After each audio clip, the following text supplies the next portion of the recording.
tayo ng mga mapya. Choose your language by pressing the button above your head.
Now it's time. Today we will experience wildlife from all corners of the world in a unique way. We will start our journey travelling above Kolmården's primeval forests to see bears foraging among the pine trees, and soon after we will pass over the steep highlands with its skilled climbers. Slowly, slowly, we will then approach the ground to be fascinated by giraffes and lions up close.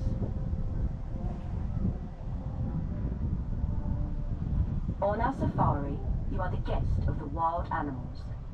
So remember, keep your eyes open, your hands in the carriage, prick up your ears, and do not forget to enjoy the ride.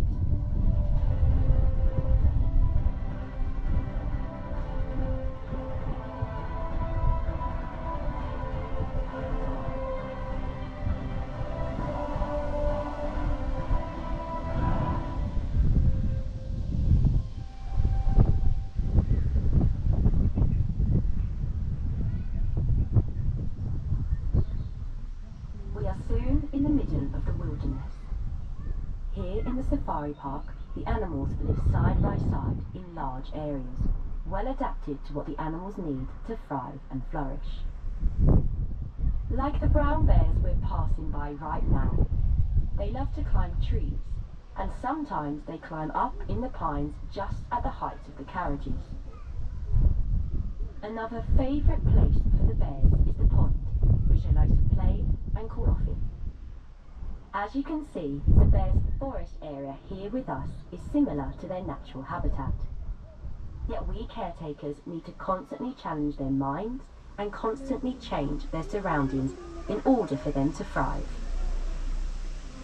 For the bears, we usually hang the food in the trees or bury it in the ground so that they are challenged, just like in nature.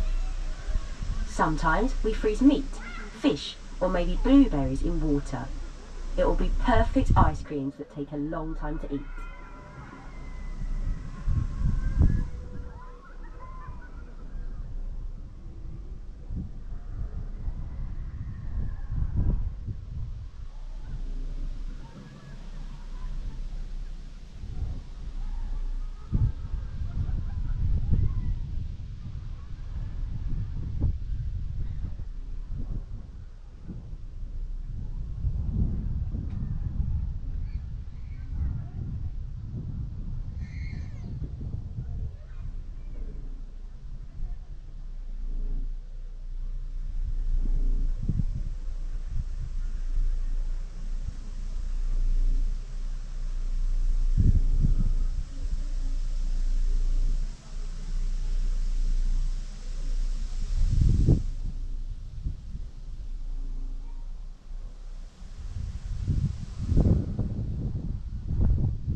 We leave the Swedish wilderness for a while and set off for the mountains.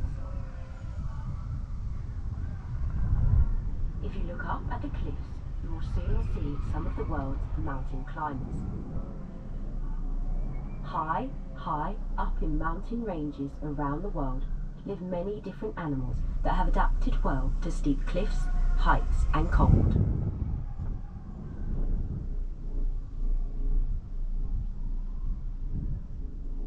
The ibex have well-adapted hooves that attach almost like suction plugs to the surface, which is perfect when they have to jump between rocks.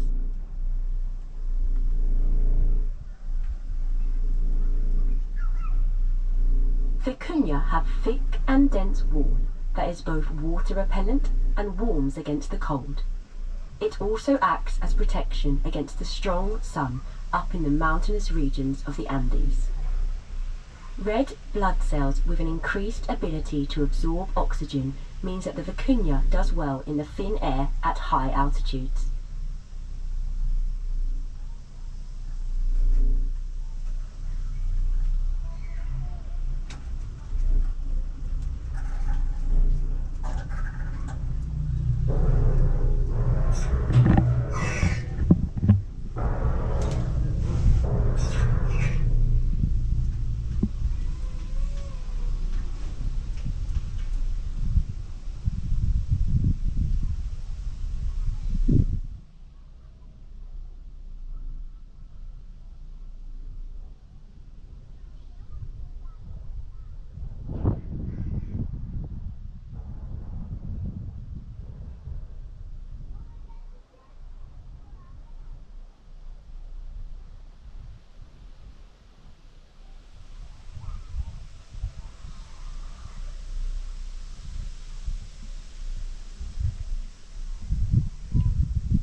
Now we are approaching one of the most animal-rich areas in the park, the vast savannah.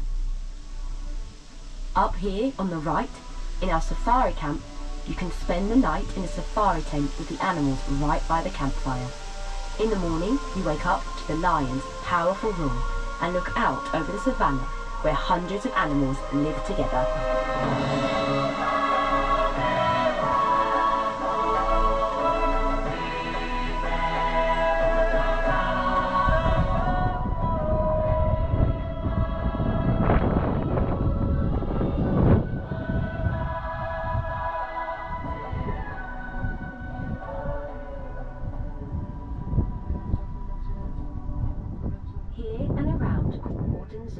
There are a variety of animal species.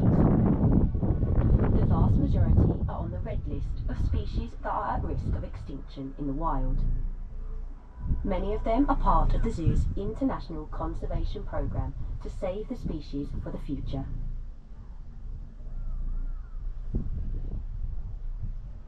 An example is the highly endangered Grevy zebra. They are threatened in nature by shrinking habitats. Kolmården Foundation supports a conservation project out in Africa, which helps to save zebras in the wild. We have contributed both veterinary assistance and financial resources. The project has been very successful and the number of individuals has increased by 20% in recent years.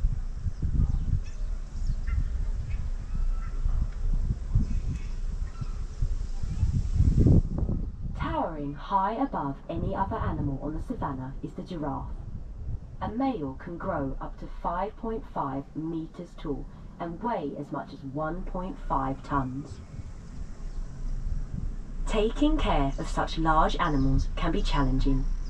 Training the animals for voluntary cooperation through rewards is therefore very helpful in handling and reduces the need for anesthesia. Training also provides physical activity and exercise for the brain and is part of their daily care.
Giraffes to thrive, they need to eat leaves and branches.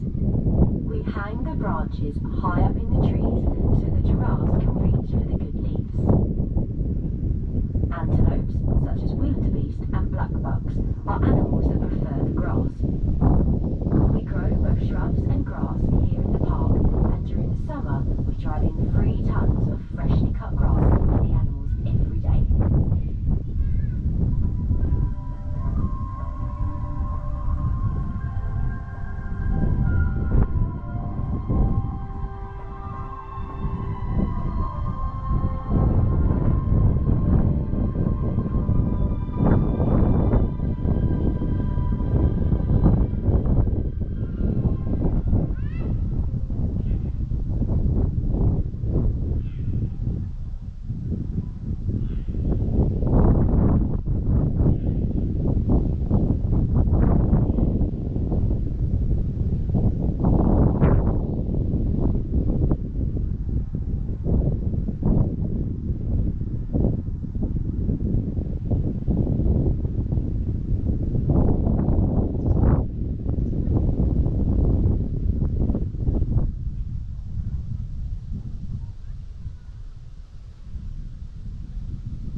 Leave the savannah for a while to see the Swedish forest again and meet a living proof, literally, that there is actually hope of saving the world's animals. The European bison was in fact completely extinct in the wild. There were none left at all. Thanks to the work of the zoos, bison are now roaming the European forests again. Bison from zoos such as Kolmården have been reintroduced in Romania, Poland and Bulgaria. Maybe one day we will see the bison again in the Swedish forests. They were actually here in the wilderness of Kolmården many, many years ago.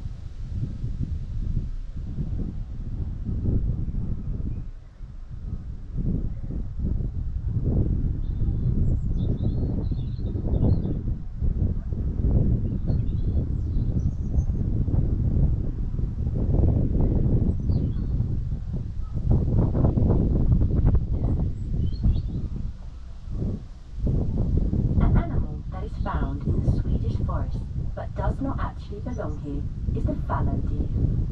They have only been here for a few hundred years and came here with human help. They live naturally in Southwest Asia, but have adapted well to the Swedish climate. Nowadays, fallow deer are a common sight in the field and along roads in southern and central Sweden. Sometimes you can see a little odd colour on the fallow deer. They can appear in both white and black variants. This is a result of selective breeding in private animal collections.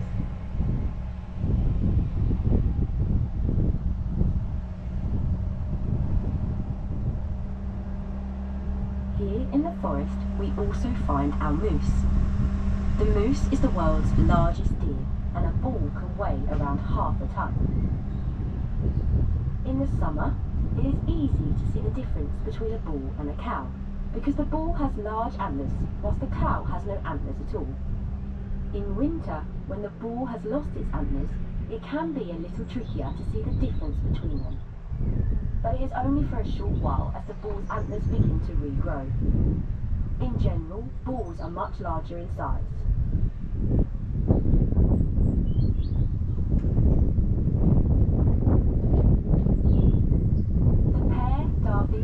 Originates in wetlands in China, but has long been extinct in the wild. The species remains in zoos in several parts of the world. This has made it possible for the pear-David deer to be reintroduced to China again. Like all deer, the males lose their large antlers every year, and new ones then grow out. As the antlers grow, they are covered by something called velvet. The velvet contains many blood vessels and nourishes the antlers. When the antlers have grown clear, the velvet layer is rubbed off. Did you know that the antlers are actually completely white? The colour they get from the trees plants the deer has scraped the antlers against.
Now we will soon meet one of the world's most mythical and powerful animals, the African lion. Did you know that in the lion's pride it is the females that hunt? The males defend the hunting area, the food and the young when the females are away hunting. Once the prey is caught, it is the males that eat first, then the females and last of all the young. Here in the zoo, the animal keepers make it challenging for the lions when they eat to stimulate natural behaviours and for mental and physical stimulation. That's why we've built the cages you see below. They should look like the chest of a buffalo. We fill the cages with meat, and then the lions have to work with both their claws and teeth to get everything out.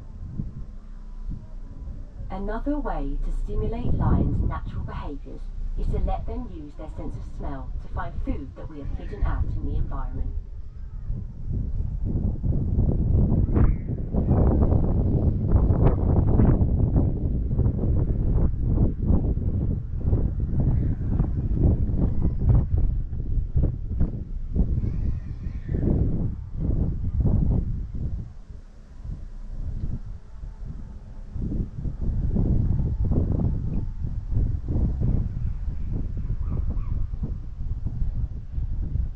Before we go past our lions for a second time, we must see our brown bears again. In nature, bears like to keep to themselves, but here in the zoo we can have several bears together. That we have several animals, and sometimes several different species together, gives the animals more stimulation and variety. It simply contributes to their well-being. That the animals with us thrive is the most important thing. Zookeepers, veterinarians, biologists and a zoologist work every day, all year round, to take care of the animals. The bears are actually the only animal in the park that do not require our care in the winter. They go into hibernation and stay in their dens for several months. But of course we keep an eye on them. In order not to disturb them, we have installed cameras in their dens so that we can see that they are fine.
almost all of the animals you have seen at Kolmården today were born here in the park or in another European zoo.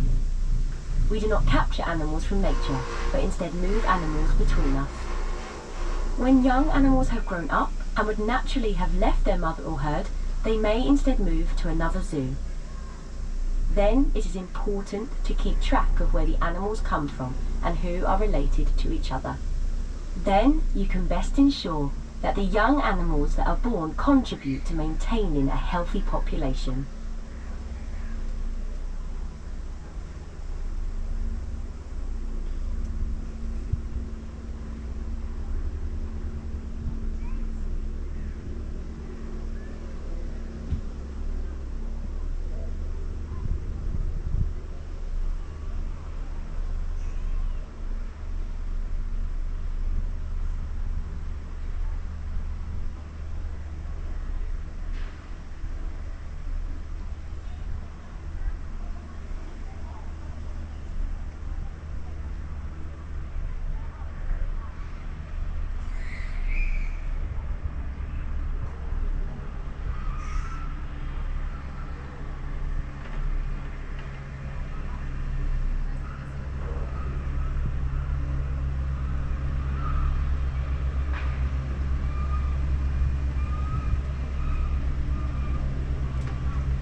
Zoos also collaborate by exchanging information and sharing knowledge that has been collected through, for example, various research projects. Over the years, Kolmården has been involved in several projects both here in the park but also around the world. Via the Kolmården Foundation, research and conservation efforts for endangered species in their natural habitats are supported annually. Everything we learn is of great importance in the continued work of saving species from extinction. But our lions don't need to think about this. They mostly lie down and relax, just like lions do. After eating a hearty meal, they can actually rest for up to 20 hours a day, completely unaware that they are simultaneously working to save the entire species.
gives us the opportunity to continue fighting to save